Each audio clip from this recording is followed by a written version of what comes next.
Buonasera a tutti.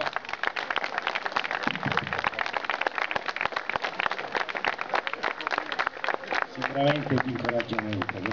grazie all'affetto di tutti voi, grazie a tutti per la presenza.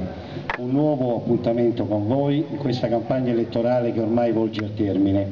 ed è un appuntamento, io non mi stanco mai di dirlo, importante, perché la campagna elettorale è un momento importante, così come vi dicevo anche le scorse volte, è un momento, o dovrebbe essere, un momento di analisi della situazione politica, della situazione in generale, perché comunque ci sia e si sviluppi un confronto civile e sereno tra le parti che si propongono, perché attraverso questo confronto delle diverse parti politiche, delle diverse posizioni, dei diversi programmi, si possa comunque poi formare un'idea ed esprimere un voto che il 6 e 7 di giugno possa portare ad una nuova classe dirigente nel Consiglio provinciale della provincia di Lecce. È un momento, credo, tra i più alti dell'attività politica, proprio perché è un momento decisionale, un momento di confronto, è un momento che secondo me dovrebbe volare alto, un momento in cui si dovrebbero dibattere i problemi, le attese dei cittadini, le soluzioni che si propongono, ma spesso non succede così. Spesso la campagna elettorale invece è un momento di scontro, è un momento di scontro feroce con gli avversari per cercare di prevalere sugli avversari, che è pure corretto, perché poi dallo scontro politico c'è anche chi deve prevalere come persona politica, come suffragio, ma io sono convinto che quello che deve prevalere sono i problemi dei cittadini, le attese del territorio, prima che le ambizioni e le attese dei candidati. E invece non lo scopro, ma si conferma di volta in volta che nella campagna elettorale ognuno di noi forse dà il peggio di se stesso, perché comunque si usano tutti i mezzi. Leggevo comunque alcune riflessioni del fratello del famoso Cicerone e non è cambiato niente nonostante siano passati 2000 anni, che nella campagna elettorale poi comunque certi mezzi, certi mezzucci, certe azioni vengono a galla, perché l'obiettivo è sconfiggere l'avversario, prima che far prevalere una progettualità, un'idealità, quella di sconfiggere l'avversario in tutti i costi, con tutti i modi, e questo, signori miei, per rivalutare e moralizzare la politica, ma anche per quella che è la dignità dei candidati e la dignità comunque di un paese, di un popolo, di un territorio, io non lo posso accettare. E il mio malgrado comunque devo aprire e spero chiudere una parentesi, mio malgrado perché comunque vorrei continuare a parlare di programmi e di progetti per il territorio, ma devono passare anche attraverso questo. Io l'altra volta ho detto che i momenti di confronto si fanno sulla pubblica piazza, io non ho l'abitudine, di questo chiedo scusa anche ai cittadini, di fare molte visite nelle case, di fare il porta a porta, mi sembra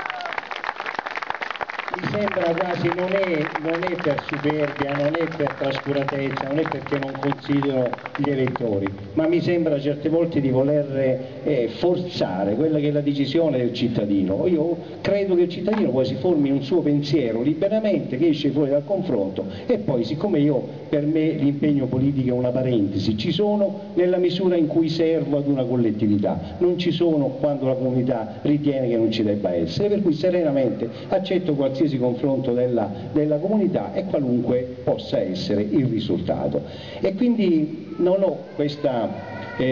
abitudine, ma ripeto, per un senso di rispetto nei confronti del cittadino, non certamente per un senso di non rispetto. E nei luoghi, nelle case si dice di tutto e si dice anche di più, e questo non è corretto, perché si lede la dignità, l'onestà delle persone, e non è corretto, non si deve fare, non si può fare, perché con quella politica si vola alto, né lo si deve fare alludendo anche in questa piazza a situazioni che sicuramente non esistono e che non sono reali e concrete, ma si lancia quel venticello della calunnia, della maldicenza, del dubbio. Non ci vuole niente a lanciarlo. Io in 10 anni di sindaco te le senti addosso, perché quando poi comunque l'avversario, io vorrei fare un paragone calcistico, Quando una partita comunque si sviluppa su una contrapposizione di livello tra calciatori che comunque giocano sul livello di prestanza fisica, di tecnica,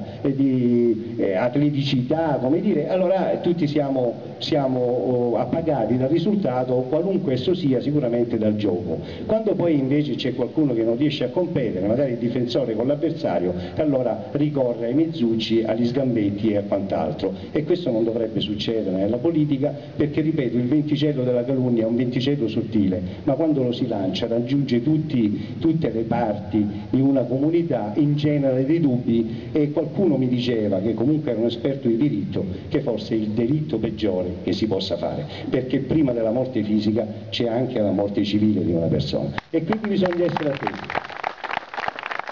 bisogna essere molto attenti, anche perché parliamo di persone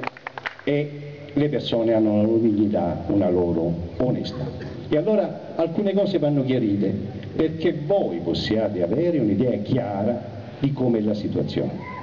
Noi abbiamo concluso 10 anni di amministrazione con una componente politica che credo abbia scritto una delle pagine più belle, ma per quello che avete detto voi, più importanti di questa comunità. Si è lavorato 10 anni, abbiamo adottato deliberati all'unanimità, non c'è stato mai uno scontro all'interno dell'esecutivo, non c'è stato, ed è un fatto inusuale, non c'è stato mai un ricambio, un rimpasto nelle giunte, nella maggioranza, c'è stato un unico gruppo, e sino all'ultimo consiglio comunale tenutosi l'anno scorso, ultimo consiglio comunale,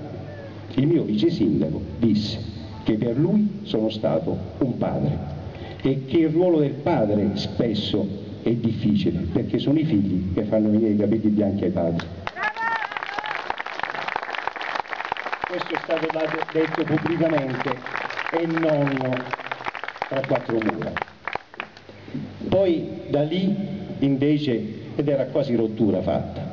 da lì poi sono emersi accordi che noi non rispettavamo, e poi invece gli accordi non c'erano perché furono smentiti pubblicamente sugli organi di stampa. Poi si è fatta una campagna elettorale dicendo che noi non abbiamo voluto, che abbiamo cacciato per delle motivazioni che io manco ripeto il nostro vice sindaco dal rinnovo del Consiglio Comunale. Quella componente ha abbandonato le trattative dopo 2 o 3 riunioni, forse un mese prima che si concludessero le trattative tra le due componenti, senza che mai questa componente avesse detto un no alle richieste che ci venivano fatte dall'altra parte. Abbiamo chiesto solo di discuterne, perché ci sono comunque le proposte e le attese di una comunità, e credo che sia legittimo, al di là di riconoscere la legittimità di un ricambio alla guida della coalizione, che comunque ci sedessimo e ragionassimo. Questo è quello che abbiamo detto e avevamo iniziato a discutere. Furono abbandonate le trattative, non ci è stata data una giustificazione, ma credo che una giustificazione non sia stata data nemmeno ai cittadini. Però l'anno scorso l'avevamo cacciato, non l'avevamo voluto, perché figlio del popolo. Mio padre era calzolaio e mio nonno era calzolaio, mio zio è calzolaio. Io ho sentito la polvere delle scarpe, delle colle, ho ancora il suo laboratorio intatto in casa e molte volte mi siedo a riflettere, a pensare a quello che mi ha insegnato con la seconda elementare, ma mi ha insegnato tanto. Mi ha insegnato innanzitutto ad essere onesto, mi ha insegnato che si vive del proprio lavoro e del proprio sudore alla fronte, mi ha insegnato il rispetto dei cittadini,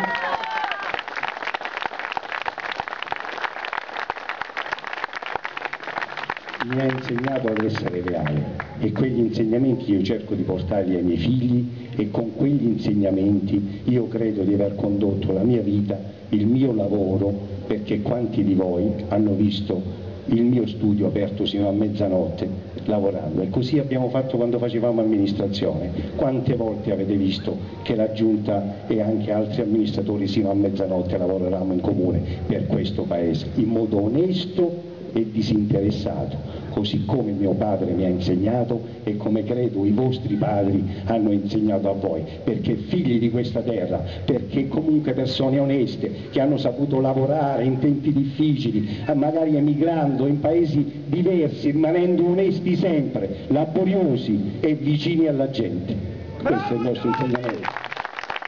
E non è possibile giocare con queste cose, non c'è